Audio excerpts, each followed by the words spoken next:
Hey, what's up everyone? Pete Rodriguez here, and I don't know about you, but if you're a creative, I know that it can be very challenging to win on LinkedIn. Like, who should you be connecting with? How many times should you be posting? How do you engage with the right people? What are some things that I can do very practically just to kind of boost up my profile and make sure I'm presenting myself in the best light for potential leads and clients, all that kind of stuff. There are a ton of videos out there that have in-depth strategies on how to win on LinkedIn. They'll tell you everything from how many characters to put in a post, all these very specific things. This video is not that. This video is just 4 simple things that I'm doing that will really help you to kind of build confidence on LinkedIn and to build your presence slowly but surely. You actually don't need a ton of connections and followers on LinkedIn to be successful and to gain new clients and new leads. But if you do these 4 simple things, it's going to help you to sort of get all those things. And so I just want to jump right in, man. Let's jump right into number 1. The first thing is optimize your profile. Optimize your profile. Now, the 3 main ways to do this, the first being make sure you have a nice headshot. Make sure you have a great headshot. You can do this with AI today. You can upload literally a selfie and it'll generate all these different scenarios and settings. Man, AI is a super cheap, affordable way to have a really nice headshot. The only thing I'll say about that is your headshot should be relevant to your industry. And so if you're a construction person and you want to be a leading voice in the construction industry on LinkedIn, I think obviously having a nice headshot, maybe where you're at a job and it's a clear day and you kind of have your arms crossed and you're smiling, you're looking directly at the camera, you maybe even had a hard hat on or something, that would make sense. If you're a designer or web designer and you want to have a little bit of glow on your face, maybe there's a little bit of blue coming on to the side of your face and sort of you're looking a little bit more stoic, it just feels a little bit more forward thinking, do that. But make sure that your headshot makes sense with your industry. Another great area to give attention to is your banner. Now, the banner is a great spot to put calls to action, to tell people who you are and really what you do in a very simple way. Don't make it too complicated. But one of the things you want to be mindful for in banners is that it is going to crop in a little bit for mobile. So any pertinent information you want to make sure you have within the safe area so that it shows up on mobile nicely and works for desktop. Again, don't overcomplicate it. For my banner, I just have a bunch of little tiles or thumbnails of some case studies. And I think for me, that kind of validates. People can land on my page and they say, wow, look at that work. And then they can kind of explore the page further. But for you, it might be a specific call to action, like join my newsletter, something like that. And a header is a great example. A banner is a great example of a place where you can put that information in a very minimalistic way. The next area under optimizing your profile is the featured list. Now, the featured list historically has been used to pin a simple post. So if I do a post of a case study that I've worked on recently, I can take that and I can add it to my featured list so that when people land on my page, they instantly see some of my recent work.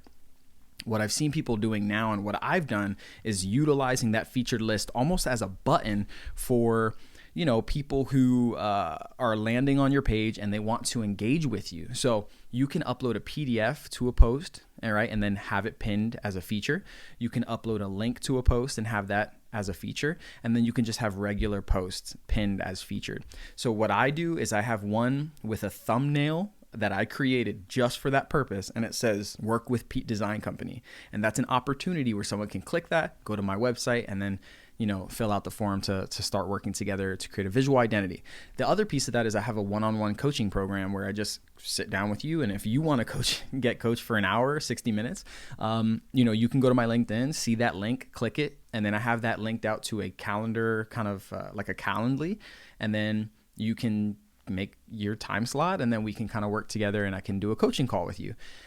Outside of those 2 things, I just have random case studies that are pinned so that people still do see some of my recent work. But don't be afraid to use that featured list to sort of act as a button, if you will, on a website where people can click and instantly go to wherever you're wanting them to go to. It's a great opportunity for that. All right, number 2 on the list as a whole is to post daily. Post daily. Guys, committing to posting once a day is a huge thing. And I know that's a big commitment for some of us, but man, ideally you're posting once a day and you're posting at the same time each day. Again, it's not going to happen every day maybe, but if you can post at the same time. Remember back in the day when shows would come on 7:30 in the evenings and you get around the TV and you would anticipate the show because you knew it came on at 7:30.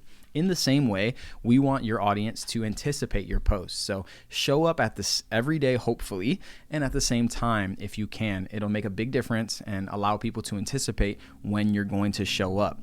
Another big piece that you can do is to reuse and recycle your content. Just today, I saw a Facebook memory come up, right? Those are always great and horrific at the same time, of a project that I did back in about 2 years ago. I love that brand identity project. And so I just took those graphics and I copied the caption and I brought that into LinkedIn. And I said something to the effect of like, 2 years ago today, I worked on this brand project. I'm still loving it, blah, blah, blah. And it was an opportunity to reuse content that probably 99% of the people on LinkedIn hadn't seen 2 years ago. Your audience changes, people who follow you, all that kind of stuff changes. And so it was so great because I didn't have to think of a post today. I just simply shared that. And I changed the caption a little bit to make sure that it was relevant for LinkedIn. It kind of fit the LinkedIn mold a little bit more than what I did 2 years ago. But there's always opportunity there to, make something, reuse it, and I don't know, just don't overthink it. Another great way is if you make short form content, you can post short form video to LinkedIn. So download a reel on Instagram, use something like Snap Insta. If you go to snapinsta.com, you can download a reel with no branding, no graphics or anything like that, no logos. Download it, you get the audio and the video, and then you just upload that to LinkedIn and you can use that as a form of content. And you already have the caption created because you posted it on another platform.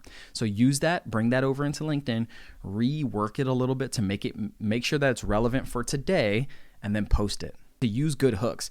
The two best ways to get and obtain good hooks is to learn, see what other people are doing, find other creators that are in your space, watch how they're hooking people, and then also use AI, ChatGPT. Have it write out 25 good hooks for this particular topic that you want to talk about, and then take that and edit it and make it your own.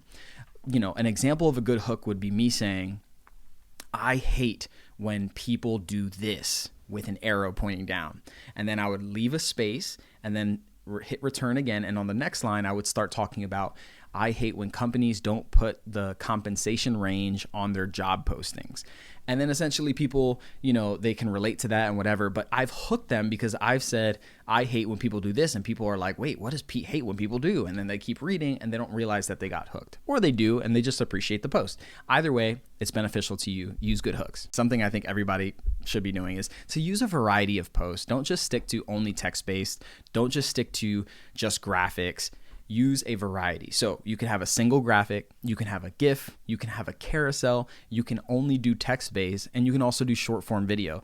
Allow yourself to be a well-rounded content creator and don't just stick to one. I think it's going to be more beneficial to you and show people that you're not one-dimensional and you can kind of do a lot of different things. So even if you're recycling or reusing old content or grabbing a GIF file online, do all those things. And I think ultimately it will make for a stronger profile. Number 5 under post daily is to show your work and have personality. Man, LinkedIn has become this place where I can post memes and like funny videos and stuff, like not in the same way I would on a random social account, but things that are relevant to my niche. I'll share a GIF file that's making fun of something that designers do, and a lot of people will laugh and kind of engage. And so I just want you to know, show your personality. Just let it come through. Originality, authenticity, all that stuff, the character, be memorable, right? That's my last thing is don't be stiff, be memorable. There's a culture shift happening in LinkedIn, as I mentioned at the top of the video, and people just want to follow people. They want to engage with real people. So don't be a hustle bro or a hustle gal.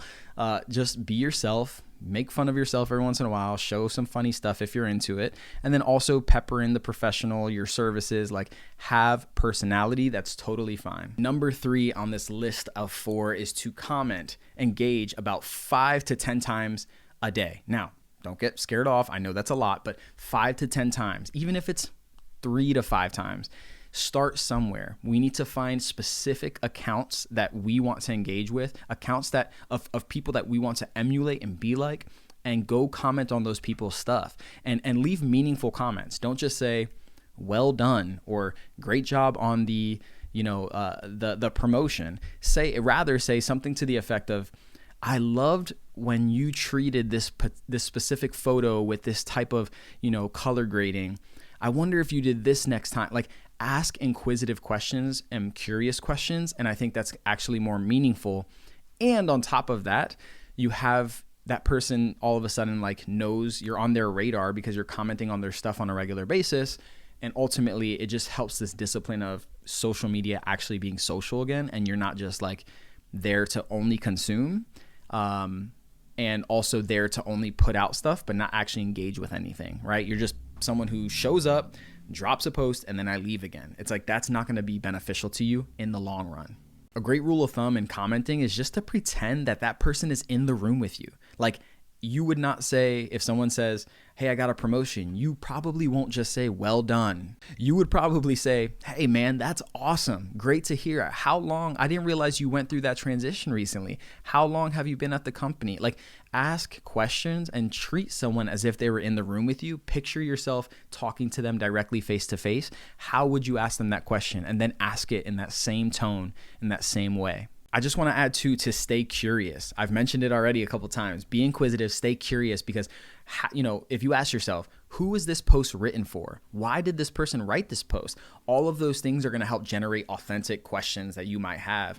And if you see someone posting something for maybe a newly married couple, and you ask yourself, there's nothing in the post that actually speaks and says this is for newly married couples, but in your mind you're like, it sounds like they're speaking to a specific type of person. You can kind of find that person in your mind and then ask questions like, hey, this post kind of sounds like it's for people who are newly married. Is that so? Like, is that true? Because I actually know 3 people that just got married and I wonder if they would benefit from this.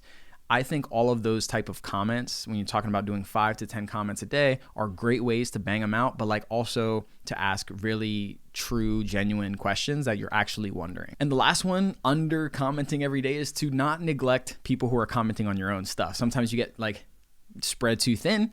And I would say it's really, really important that if someone is engaging with you on LinkedIn, comment back to them, make sure you're giving them attention. And on top of that, here's a pro tip, ask them a question. If someone comments on my post, I will ask them a question, because now all of a sudden I'm engaging with that person in a back and forth. It triggers their response back.